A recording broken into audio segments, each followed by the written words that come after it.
భారత్ 180 న్యూస్కి స్వాగతం.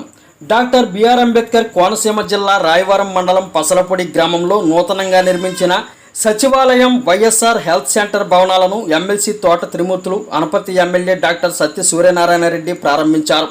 సుమారు 80 లక్షల రూపాయలతో నిర్మించిన సచివాలయంకు చింతా కాటంరెడ్డి కుమారుడు, గ్రామశాఖ అధ్యక్షుడు సుబ్బారెడ్డి 44 లక్షలు, సుమారు 35 లక్షల రూపాయలతో నిర్మించిన హెల్త్ కేర్ సెంటర్కు చింతా సుబ్బారాయుడు కుమారుడు వెంకటరెడ్డి 18 లక్షల రూపాయలు ఆర్థిక సహాయం అందజేశారు.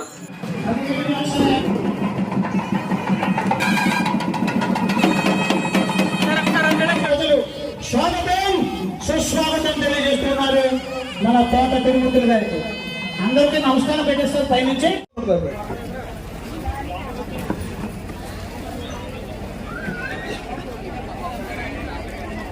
ప్రేమ, ఆప్యాయత, అనురాగ, అభిమానాలన్నీ కూడా గజమాల్లో చూపిస్తున్నారు.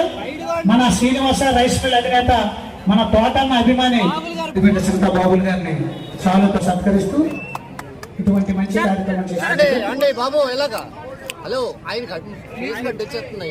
2024లో జరిగేటువంటి ఎన్నికలు, ఇంకా 2 నెలల కాలంలో జరిగేటువంటి ఎన్నికలు ఏవైతే ఉన్నాయో, రాష్ట్ర ప్రజలందరూ కూడా జగన్మోహన్ రెడ్డి గారి యొక్క రుణం తీర్చుకోవడం కోసం ఎప్పుడు ఎన్నికలు వస్తాయనేటువంటి ఎదురు చూస్తున్నారు.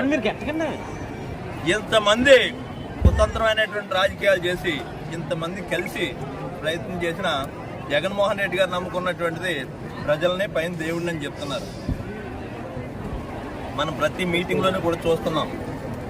ఎంతమంది ఎన్ని దుర్మార్గాలు చేసినా ప్రజలు నా పక్షాన ఉన్నారనేటువంటి ఒక నమ్మకం జగన్మోహన్ రెడ్డి గారికి ఉంది.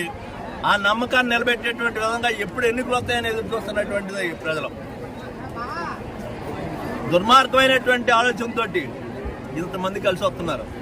ఎంతమంది కలిసి వచ్చినా మళ్ళీ జగన్మోహన్ రెడ్డి గారే ముఖ్యమంత్రి అవుతాడని చెప్పడంలో ఏమాత్రం కూడా సందేశం.